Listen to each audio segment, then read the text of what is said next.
السلام عليكم ومرحبا بكم، ان شاء الله كامل تكونوا بخير وعلى خير. اليوم ان شاء الله جيتكم بصابلي روشي بزاف بزاف بنين يذوب في الفم بكريمه من اروع ما يكون، تجي بزاف بنينه بذوق حلوه الترك والكراميل، تجي من اروع ما يكون. شوفوا كيفاش يجي محشي بالكراميل وبهذيك الكريمه، يجي بزاف بزاف بنين. نتمنى ان شاء الله يعجبكم. نروح نشوفوا مع بعض المقادير وطريقه التحضير بلا ما ننساو الصلاه والسلام على رسول الله عليه افضل الصلاه والسلام. نبداو بسم الله. هنايا عندي كميه يعني شويه كبيره، راح نعطيكم نصف الكميه تاع المقادير. عندي 250 غرام تاع المارغرين تكون طريه مع نص كاس سكر غلاس. نخلط مليح هكذا السكر مع المارغرين، نضيف عليهم صفر حبه بيض وحبه كامله. راح نحط لكم المقادير في صندوق الوصف، يعني تضغطوا غير على العنوان راح تخرج لكم. فوالا، ملعقه صغيره تاع لافاني تكون معمره مليح. نخلط مليح هكذا البيض مع السكر والمارغرين حتى يولي لي الخليط كريمي. ما نساوش الرشه تاع الملح بيان سور.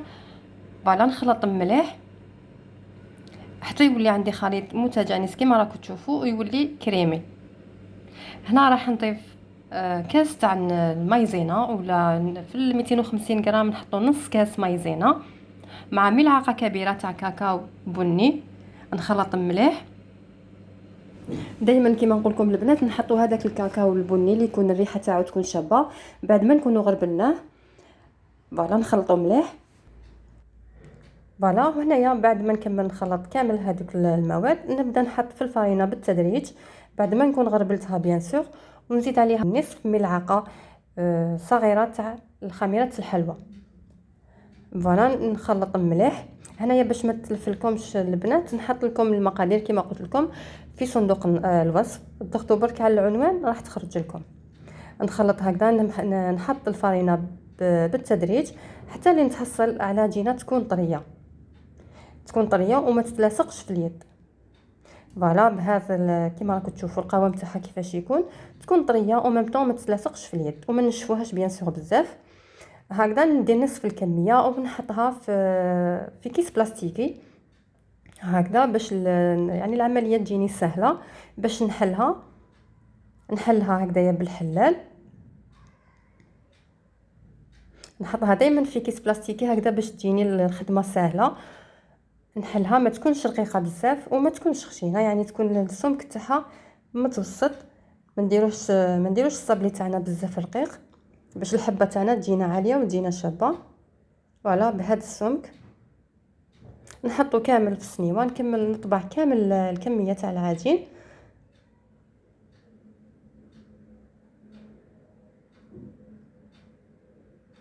فوالا، بعد ما نكمل كامل الكميه تاع العجين نحطها في الصنيوه، والفرن تاعي راني مشعلته مقبل على 180 درجه. نحطوه حتى اللي يطيب يعني الكاكاو هنايا العجينه تاع الكاكاو لازم نعسوها، ما نخليوهاش يتحمر بزاف، يعني غير يدي لون ذهبي نحيوه.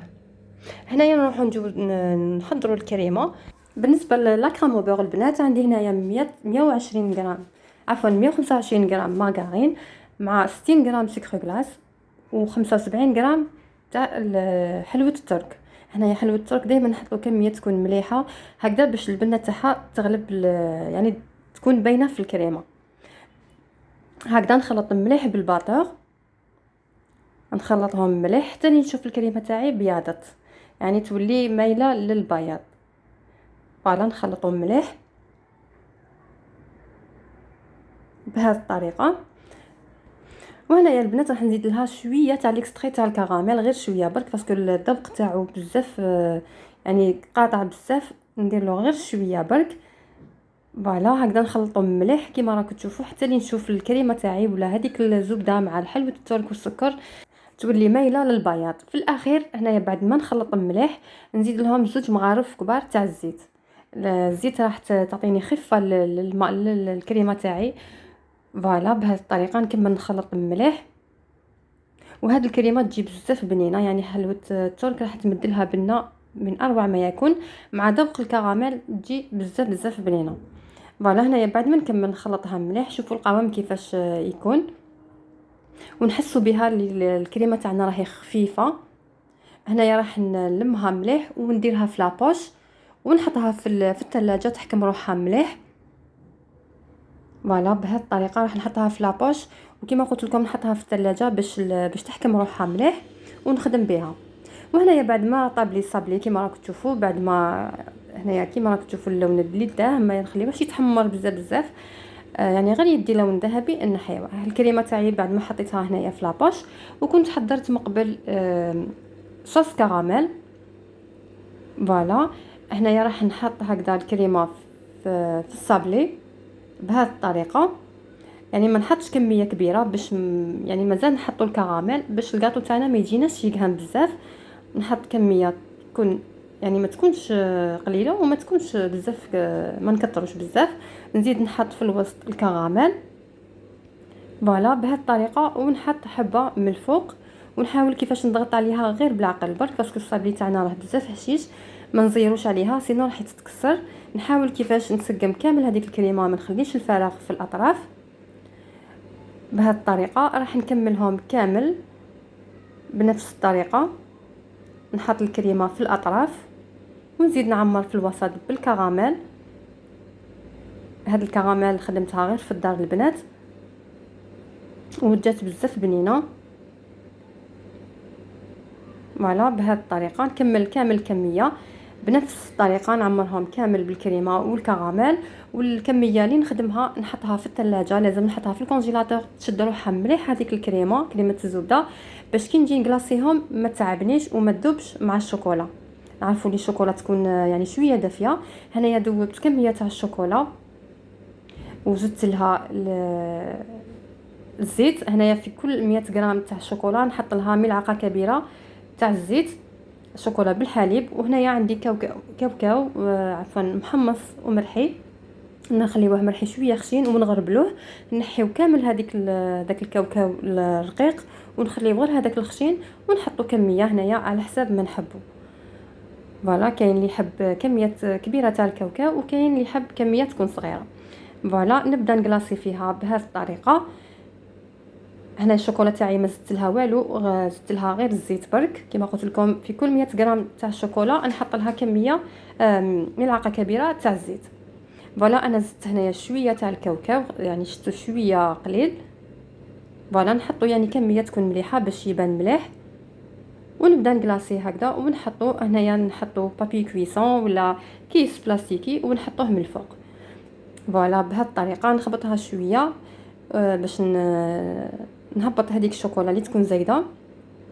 راح نكملها كامل بنفس الطريقه. فوالا كي نشوفوا الشوكولا تاعنا نشفت شويه نعاودوا نحطوها فوق حمام مائي هكذا باش تعاود تذوب شويه، ونكملوا كامل الكميه بهذه الطريقه. كما قلت لكم لازم نحطوا الحلوه تاعنا في الكونجيلاتور هكذا باش تجينا الخدمه سهله. راح نكملهم كامل بنفس الطريقه ونقدمه لكم. وهنايا بعد ما كملت كلاصيت كامل الصابلي تاعي وخليته نشف، ونقيته كامل من هذيك الزياده اللي تكون الشوكولا اللي تكون زايده فيه، ونحطوه هكذا في الكيسات. وهنايا التزيين كما راكم تشوفوا خليته سامبل، ما زدت له حتى حاجه من الفوق. يعني نقدروا نحطوا دوك لي فايدور ولا هذوك الورود اللي نخدموهم بلا باطا سكر ولا الورود الاصطناعيه، يعني الحاجه اللي نحبوا نزينوا بها نقدروا نحطوها من الفوق.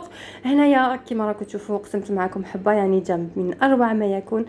شوفوا هذيك الكريمه كيفاش تجي لداخل مع هذاك الكراميل، يجي بزاف بزاف بنين.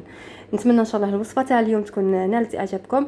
الى عجبتكم ما تنساوش تخليوا لي جيم، واللي مازال ما اشتركش يشترك ويفعل الجرس هكذا باش يوصلوا كل جديد الوصفات ان شاء الله. بقى لي غنقول لكم تهلاو في ربحكم، سلام.